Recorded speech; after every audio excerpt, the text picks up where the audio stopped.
Good afternoon and welcome, everybody. This would be the Jeff Cameron Show on a Ballsmic Wednesday.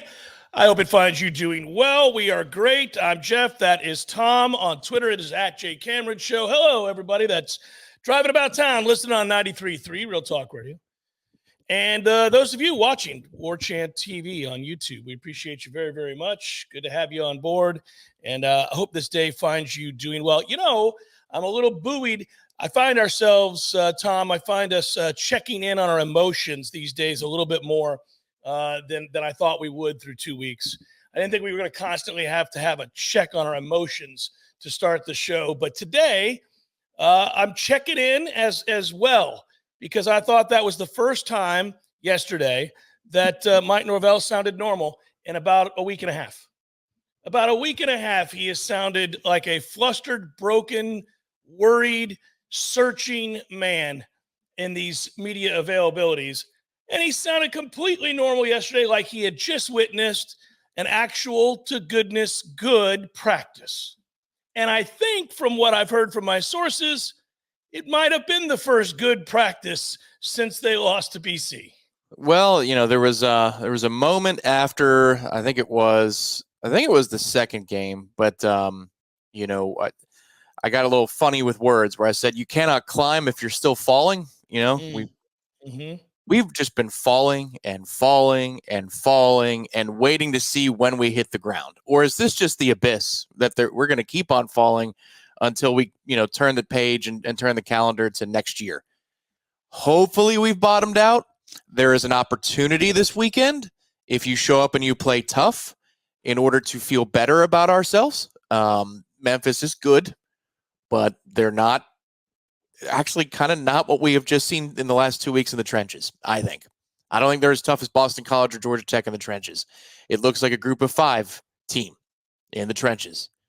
But I know what we said all offseason, which is we should win these battles in the trenches for most games we play, and then we are 0-2 in that regard.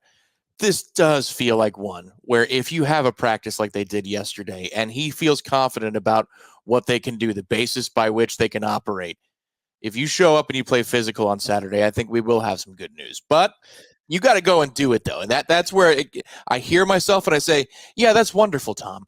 But they need to go out and care to do it. And hopefully he saw signs yesterday of that's where this is going.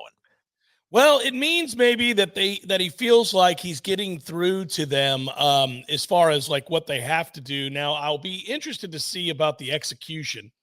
You and I were talking off the air yesterday about how Memphis, and a lot of teams do this. Every team does this, frankly. But we were talking about RPO glance, and we were talking a little bit about, you know, teams that utilize that and have they use your, well, I'm trying to be polite, but I shouldn't be.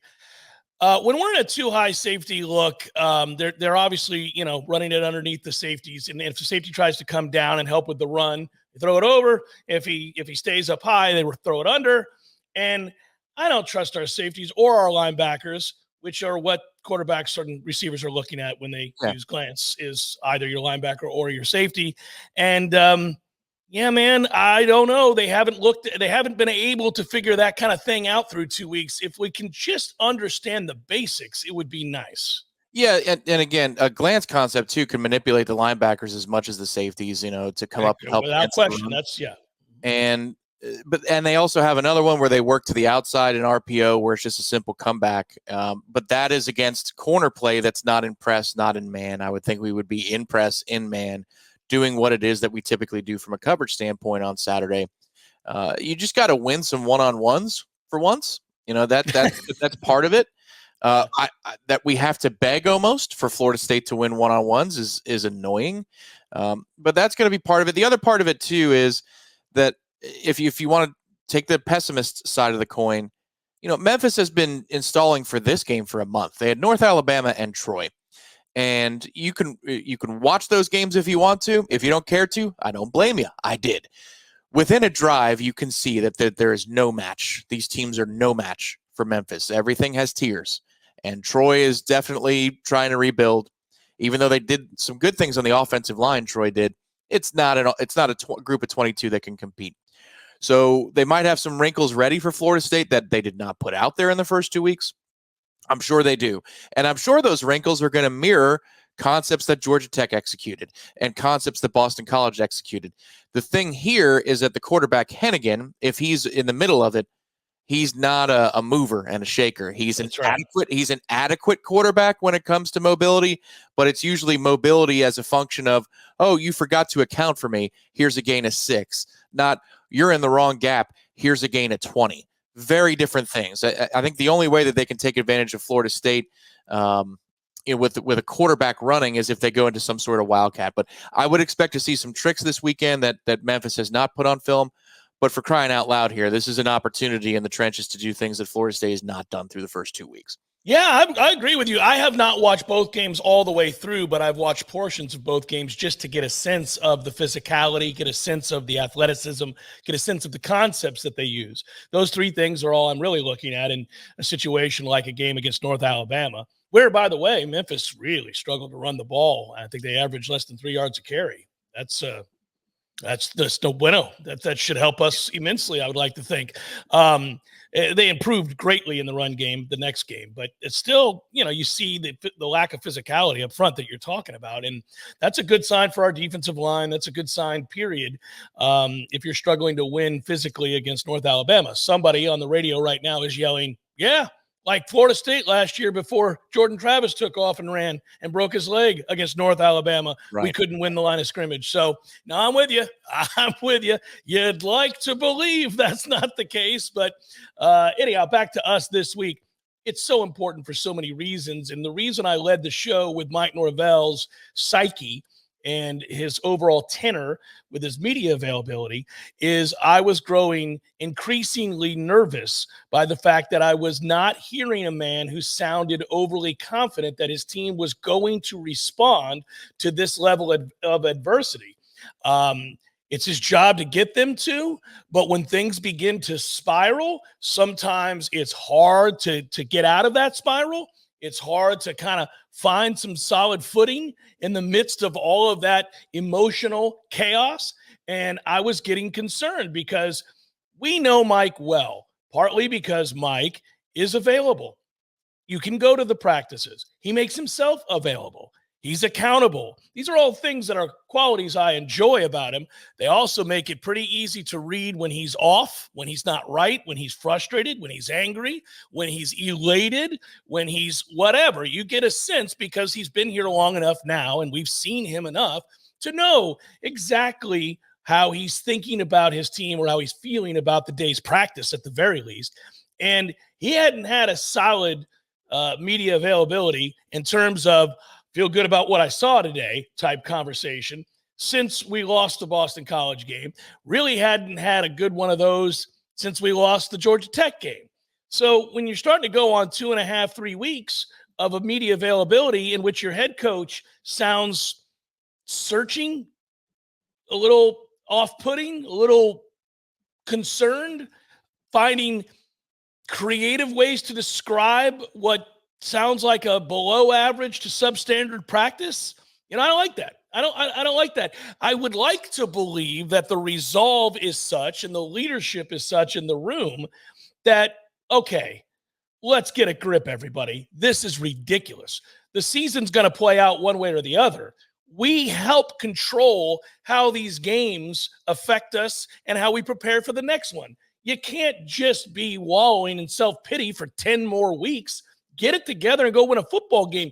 You still have some good players here. I mean, we're talking about a nuanced debate about the ceiling of this team, but the floor of this team is not to lose all your games or to lose to Boston College at home handily. The floor is not to get beat by Georgia Tech. It's not to lose at home to Memphis. It's not to have a 2-10 campaign. No, it's not that at all. Go win a football game. And sometimes winning a football game, just like losing a football game, begets winning or losing another football game. So go get this win. Hang your hat on something that you can do well, whatever it has to be. Figure it out. It's just, Corey said it yesterday. It's kind of funny because I think this is true. Sometimes you could just say, look, it's not that hard. I watch football every weekend. There are a lot of bad teams that can move the football. I mean, you see teams that can move the football. Listen, we just watched the NFL over the weekend. I don't think Washington's exactly going to have a big season this year in our nation's capital. The Bucs throttled Washington, but there are pockets of time in which they moved the football. They didn't have the better team at all. I mean, I watch a million games and you could move the football to some degree. It's not like you're playing Georgia. You're playing Memphis. You're playing BC. You're playing Georgia Tech. Get it together. Move the football. Let's figure something out here. This has to happen this weekend, or else they got much bigger problems. They lose at home this weekend and they get pushed around again. We won't pick them to win another game. Maybe you'll pick them against SMU because they've looked terrible. But I don't know. I don't know that I would trust them to go on the road and take care of business if they lose this weekend. No. It's you would redefine that you're still falling, that you have not bottomed out. There are any number of specific places you can look for offensive failures, but basically this week, what you want to see is just little things work, simple things work. And I want to see if they attack on the ground, which they should. And they abandoned it last game. Make no mistake. They abandoned the run last game. And we're talking about the first half when it's a 2-score spread, not garbage time in the third quarter and the fourth quarter after you miss on a fourth down. That was an interesting decision. Yeah. They go empty. The differences between game 1 and game 2 formationally are huge. You had a lot of condensed looks against Georgia Tech. You had empty often against Boston College. You had situations where there's kind of a 6-man box, maybe more 5-ish than 6, and you're calling a drop back pass. There was an abandoning of the run against BC, which tells you that the coach is reaching in that situation because Boston College wasn't daring Florida State to throw the ball. They were defending the pass, and we were still throwing the ball. So this week begs for a straight ahead running attack. This is Mike Norvell even, he winced at the idea of calling it a 3-3-5 because it's pretty multiple what Memphis brings defensively, but it's 3 down linemen. Every once in a while they might have 4 guys with their hand in the dirt, but it's usually 3. And if you just watch anything that Memphis has done this year, even if it's a condensed game, even Troy can surge its offensive line into the bellies of the linebackers for Memphis. Now they rise up and do a good job of coming downhill and making plays against Troy's athletes. But come on now, this is where counter and outside runs, I don't think that's to your benefit because when you only have 3 down linemen, that means you're quicker to the edges. That means you're faster to get downhill. But when you only got 3 dudes with their hand in the dirt, you can drive them back. This should be about being basic and being physical, which is what we're all craving too. It's not even about, I need 8 yards per play and 12 explosive plays. That'd be nice.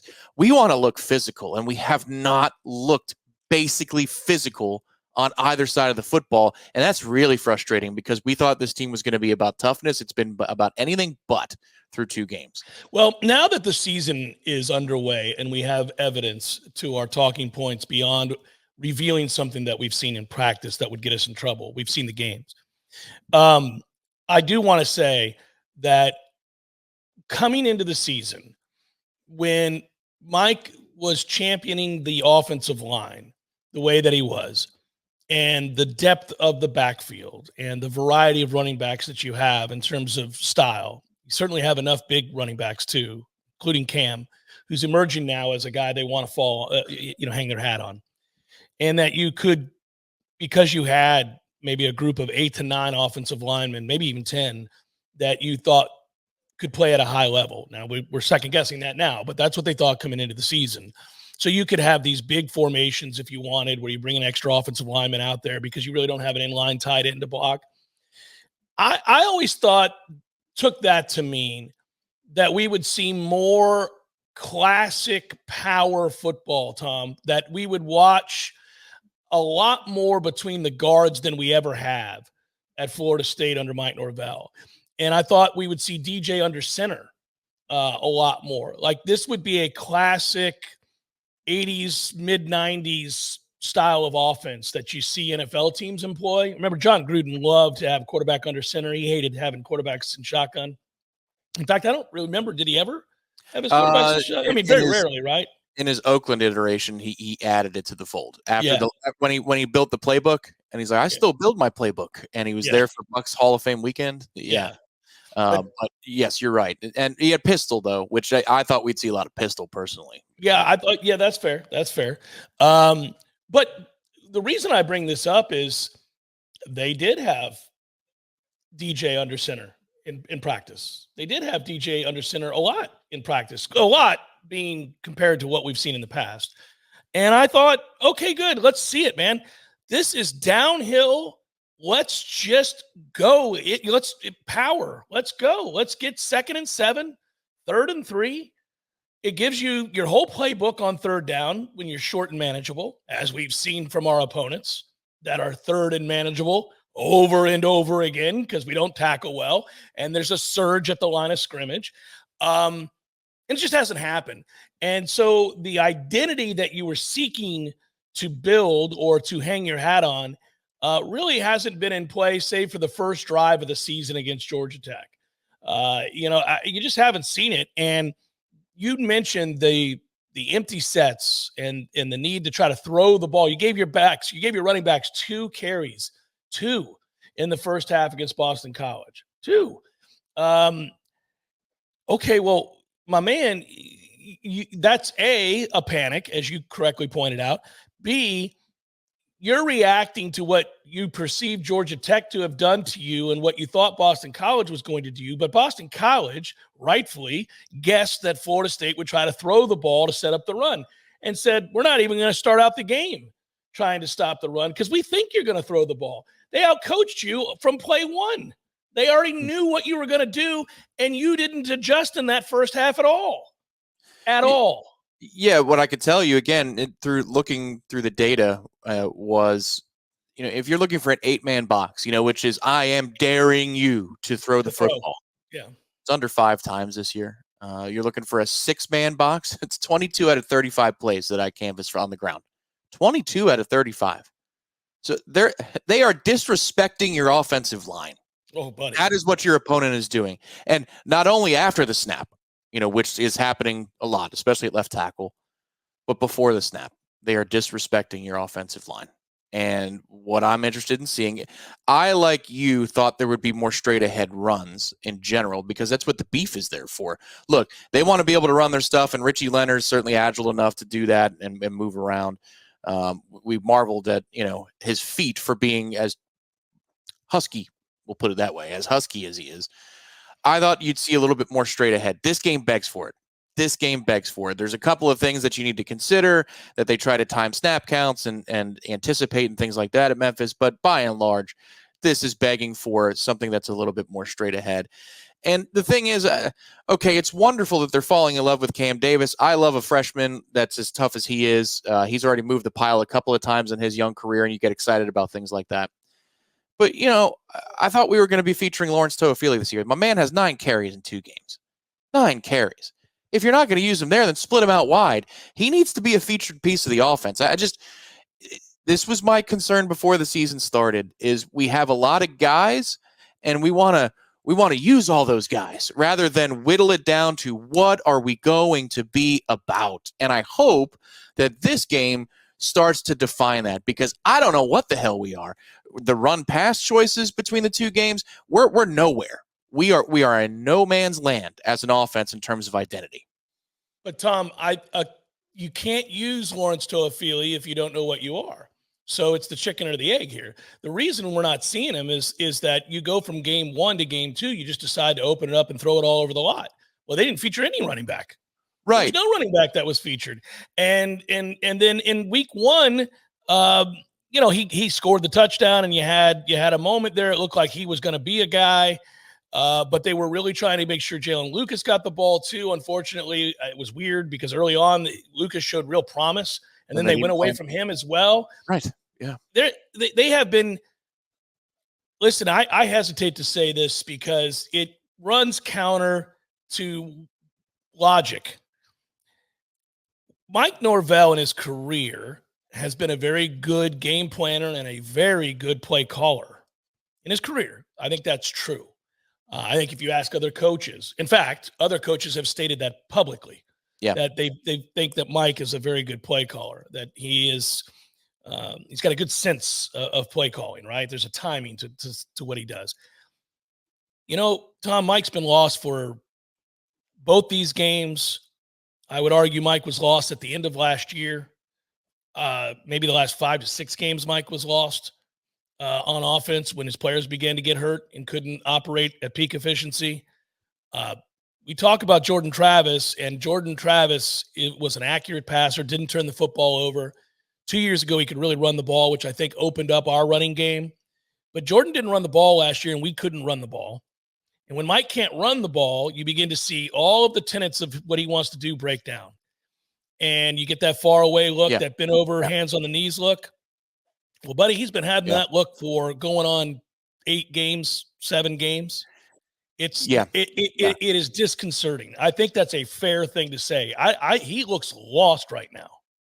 Well, there's a little bit of everything is conspiring against you as well. When it's there to be made, the play, guys don't make it. Florida State's credited right now with 6 drops in the season, which is top 10 in the country, considering they don't have an awful lot of throws relative to other programs that might. Like 5 of those are by Morlock last week. But well, and you got Cam Davis in the first game in Georgia Tech, which is killer. The Lawrence Toafili play, which I don't know if that was credited or not. As a, I don't know. Also, it couldn't be. Jeez.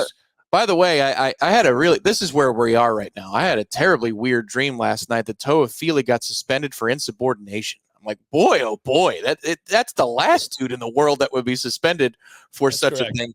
But this is where the brain of the fan goes now, is they're sleeping, and Florida State invades the sleep with weird stuff because it's weird right now. I can go into it maybe later. This is the beauty of having a 3-hour format now. But I did do a breakdown. Well, I watched Dominic Robinson do a breakdown of the offense, and there's more there. Plays are being drawn up and designed to be executed, and guys are in position. And that's part of the equation here is there are some things, and after the game is over with Boston College, we're overwhelmed by how poor it all looks. But you go back to individual moments. Kyle Morlock has quite a few of them. The chip in the bricks moment. There's a lot of one-on-one moments in even that game where it's like, what the hell? It's all there before you. Just go make the damn play. Yeah. And so that's part of it too. And a coach can't say that. A coach cannot say that because the buck stops with them. Unless you're Hugh Freeze, who I believe he was quoted saying that everything was perfect except for a couple of calls against Cal.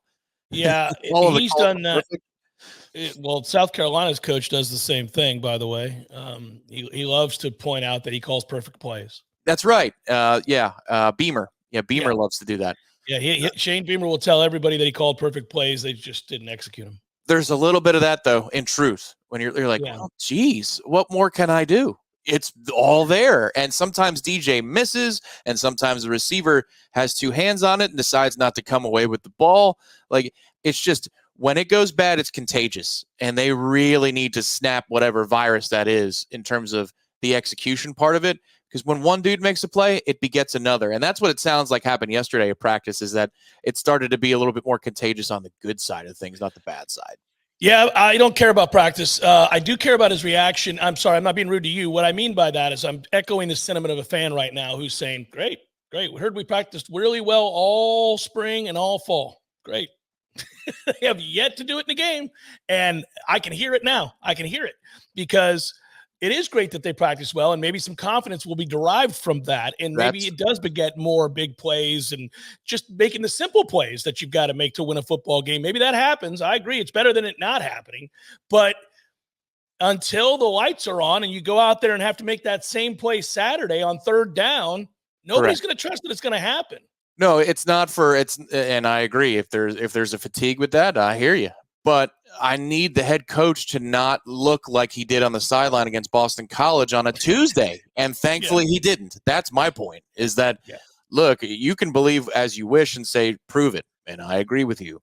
But, last Thursday's availability from Mike was a despondent man who clearly did not enjoy what he watched and what he managed for 2 hours or 2.5 hours. So I need him to at least – kids will respond to his facial expressions, and they'll feed off of that. You need to circle those wagons a little bit emotionally, and it looks like they're maybe starting to do it. Well, let me say really quick as we go to break here, a long opening segment as we're wont to do on the Jeff Cameron Show. But the reason today's show is pre-recorded just before it would normally start, we did this morning, is because both my boys have doctor's appointments today that I am responsible for, and this was the only time we could get them in. It would have bled well into the show, and we wanted to make sure that I could get. I mean, it was going to be close. So we basically made the decision to have fresh content today and do it in the morning and just proceed with a normal show. So most of the time it's going to be live, as you guys know. But today, sometimes life gets in the way. So today's show, in the interest of transparency, as you can tell if you're watching on Warchant TV, is recorded. Before we break, let me tell you about my friends at Tried and True Consulting. Don and Joe are kicking ass out here with Tried and True Consulting. We got folks calling from throughout the state and, of course, here in Tallahassee. Swipe that QR code. 10% of the net revenue goes to the battle's end. Tried and True, I've told you about their ad, the ad program, if you would, which gives you a huge boost in exposure and gets what your company does out there to the masses. They'll come in and install 52-inch, 55-inch television at your place of business. 2/3 of which you can use for whatever you want. You can put a game on if you're a bar or a restaurant. At the same time, if you want to promote specials or whatever, that day of the week is trivia night or whatever it might be if you're a restaurant or a bar, you can do that on this particular thing. Same thing, they'll operate it from afar. You don't ever have to worry about it. It's a set it and forget it. If you're a car lot, that works as well.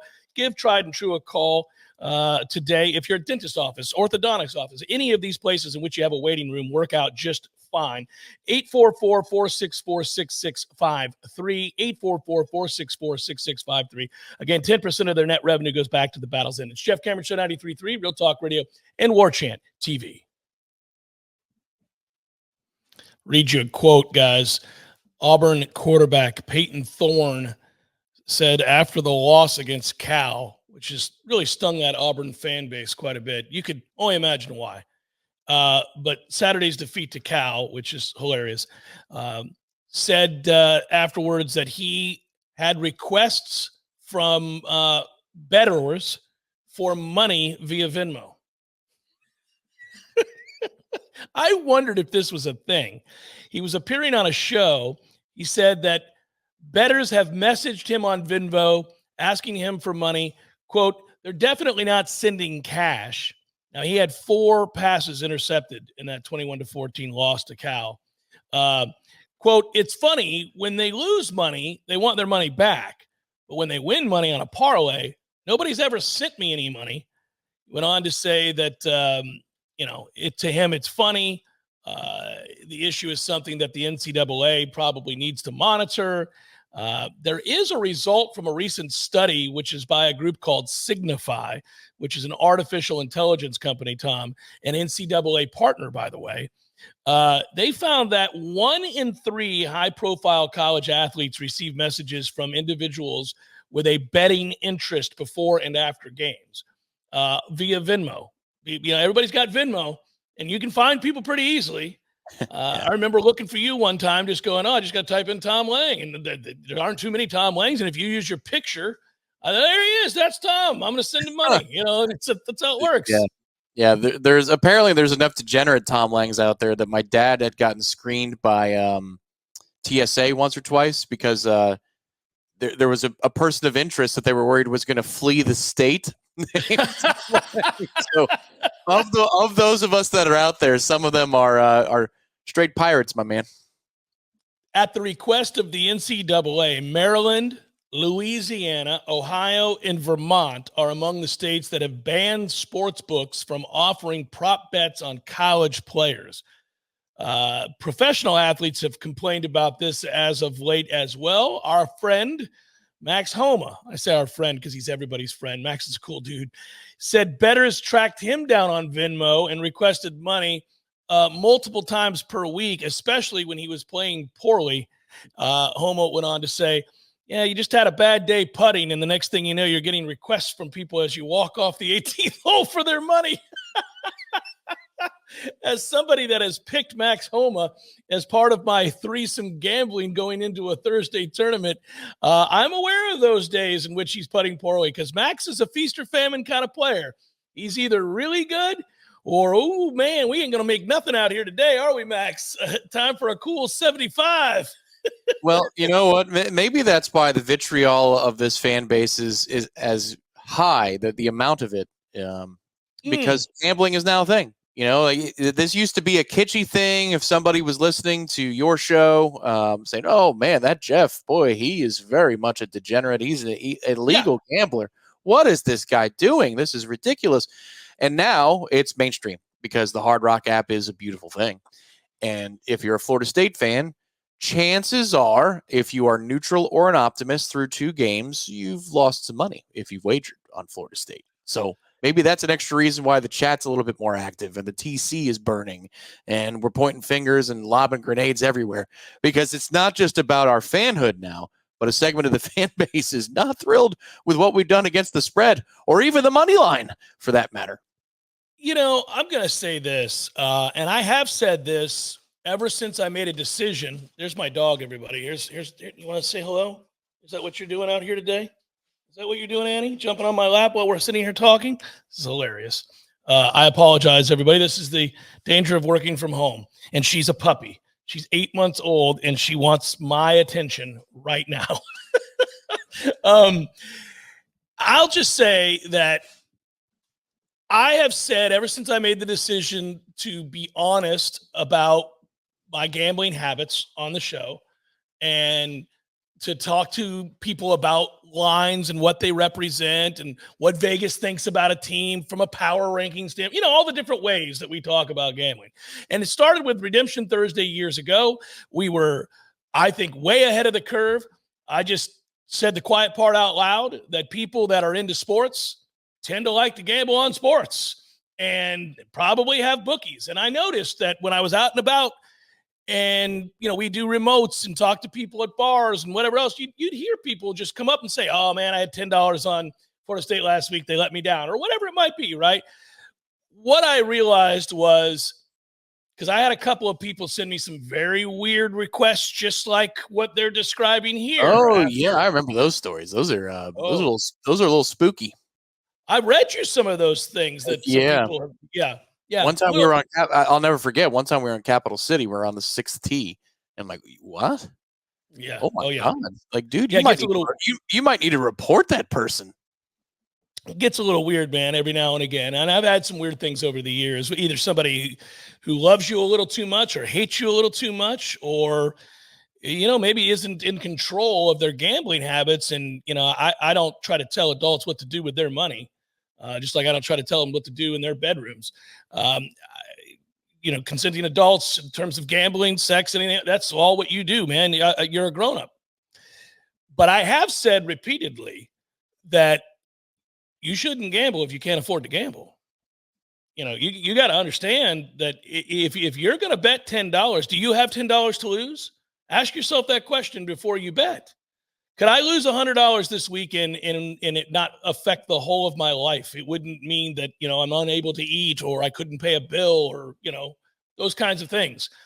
Because this should always be recreational and fun. It should never be about, oh my God, I'm now going to get kicked out of my apartment. I mean, like, this is all so easy. It doesn't seem like it would need to be something to be said, but you read these stories and it makes you realize, man, people aren't necessarily in control of themselves. And, you know, that's in all walks of life. I mean, listen, you can't tell somebody that I can't drink a beer because John's an alcoholic. John's got to get it together. Sorry. You know, I mean, I don't know what to do about that. I'm not going to lie to you that I'm ordering a beer. John, don't order a beer. You apparently can't stop yourself. But the point would be, this is, you know, like, you're seeing this now because gambling is pervasive. But what I hate is when we get this thought process where people want it both ways. The NCAA and the NFL and all of these sports organizations take huge amounts of money from the FanDuels and DraftKings and Hard Rocks of the world. They'll gladly take their advertising dollars all day long, buddy. Well, when we worked for the Four Letter, there was a provision in our broadcast contract as a partner that you could not talk gambling. That was a part of the agreement with ESPN in the 2012-2013 timeframe. I violated that policy. Well, so did Cowherd every week on Fridays from 10 to 1. It made no sense. And now look at where we are. And we violated it and never got called for it, whatever. And because of course you're not going to be. It's almost like they had to put that to cover their own ass from a liability standpoint so that nobody could come after them in case weirdness happened. But now look at what they've done. According to ESPN Bets, like they didn't just make a partnership happen. They signed a partnership and changed the name of the damn book to their own. So yeah, yes, you're talking about having it both ways. It's amazing how it went from Jimmy the Greek and Musburger implications over the airwaves to wag your finger at it. No, to this is a huge cottage industry. Well, Jimmy the Greek was the best, and I'm old enough. It was before you were alive. I watched Jimmy the Greek as a kid and had to ask my dad, what is he talking about? He would do these huge chains and locks of the week on TV. He would have a giant lock. He would do a lock of the week, Tom. He's talking about sin, son. But it was great. I'll be like, first of all, why is he Jimmy the Greek? And then he'd be like, well, that's an interesting thing to try to explain to the kid. And then secondly, and he's wearing a fur coat and he's got yellow tinted glasses and he's got a gold chain and he's talking about locks. Like, this is amazing. What's going on here? My dad's like, he's kind of a loan shark bookie character, Jeff, out of New York City. He'll break your thumbs. He's letting people know that some guys on the corner think the Giants are going to win today. It was the best. We've come from that. And listen, get it all out in the open. It's the best and easiest way to monitor and ensure that the integrity of the game stays intact. Because the second that is questioned, all of those sports books and all of the gambling sites that are in existence making gazillions of dollars cease to exist if fans begin to think that what they're watching isn't closely monitored and isn't laden with integrity. So you need all of this information possible out in the open. That's why you want these things to exist. I think also in a situation like this where you have a quarterback reporting, it doesn't sound like it's risen to the level of a death threat. It sounds like he's laughing about it more than he's scared of it. Correct. Well, first of all, a death threat's a crime. Of course. No, but I'm sure come on now, that's going to be a part of it. If it hasn't already happened, I'm sure it actually has, and people don't take it seriously. But the oversight part of that has to kick in at some point here where, you log into Hard Rock when I'm in New York, I go to DraftKings, like their IP verification about where you physically are in the country. Yeah. It's very, very strict because of state to state regulations. You've got to find a way to safeguard that if you can trace somebody's email or direct message on Venmo or X or Instagram or whatever, those people get blacklisted, because you're going to have a more major issue. The law of large numbers says that there's going to be a real problem here, and it's going to be sad. And people are going to clutch their pearls, and ESPN Bet will go away for like 3 days, and it'll come back on that fourth day. That's how this is going to work. But you really need to have protections in there. I think especially on college campuses. Professional athletes make enough money that they can have their own detail. Some college athletes do, but there's going to be some poor kicker who makes $50 from a collective, and he has no protection whatsoever. And this guy's going to lose a 6-way parlay. And that is coming, unfortunately, I feel. Yeah, probably. I do think they can track, and the geo-tracking ability is amazing now. I mean, you send somebody a threat or a request for money or anything that is intimidating in any way, man, that's the end of that, man. We're going to find out where you are. They're going to know who you are. It's funny you mentioned the that particular game because, of course, that has a tie to Florida State. But it was 5-0 in the turnover department for Cal. Oh, I thought you meant at one time the score was 5-0. I was like, no. But 5-0 in the turnover department. That's how it got to be where it was. There were the interceptions. 2 of them were basically, desperation interceptions. Yeah. And then there was a fumble where a forward progress looked to be kind of, this guy might be down. But that's what it took for Cal to be in a position to beat an Auburn team that doesn't even look that good. Not that we are, but those are the circumstances behind that. Did you know that, by the way, I'm sorry, I got sidetracked. It happens easily, and I know we got to go to break. 32-19, San Francisco over the Jets was a scoregami. Yes, they're closing in, I think, on 1,100 unique scores in history. 1,085 unique final scores in NFL history. 32-9. I would have surely guessed that 32-19 in the history of the NFL had happened before. It caused me to go look up something. I wondered, had there ever been a 4-2 game in the history of the NFL? And the answer is no. There have been a couple of 2-0 games, but there have not been 4-2s. Well, Carolina is the candidate this year to be in that game. I don't know that we can find a dance partner for him, but I think Carolina is the team that we would look to. Carolina's on the clock. Use Jeff25 discount code for 25% off any services at our friends from DexaFit. You want to get you a DEXA scan, and you can get a direct measurement of visceral fat. That's the unhealthy fat. Find out where it is in your body and how you can get rid of it. It's the gold standard in what is being used for clinical diagnosis of body composition. It's really, really cool, and it doesn't take very long at all. You get the results right away. They have an app that's free. It automatically measures you. It saves where you're at. And as you go about the process with whatever workout you're trying to employ, maybe the current one that you have, even if you're just a member of a gym or you go to Orange Theory Fitness, whatever that might be, you can continue down that path. You just get a little bit more detailed information. They also provide red light therapy, which is good for wound healing, pain relief, muscle recovery, improved circulation, hair growth, sleep improvement, all those things. They also provide, I should say, the VO2 max, where you can figure out, how much oxygen is getting to your blood. You listen, enhanced endurance, better performance, increased energy, the maximum amount of oxygen your body can use. You find all these predictors out. It's cool. Go to DexaFit right now and get signed up, and I'll save you some money. Use the code Jeff25, discount code Jeff25 to get 25% off at DexaFit. Jeff Cameron Show 93.3, Real Talk Radio, Warchant. Hour number 2 forthcoming. Pirates 6, Marlins 4. Why do I bring it up? Andrew McCutchen hit a 3-run homer. It was his 20th of the year this year, Tom. I don't know if you realize Andrew was having that kind of a season. And that moves him second place all time for home runs for a Pittsburgh Pirate, which, given that I love Andrew McCutchen, is a good thing. My 2 favorite players lead the all-time list.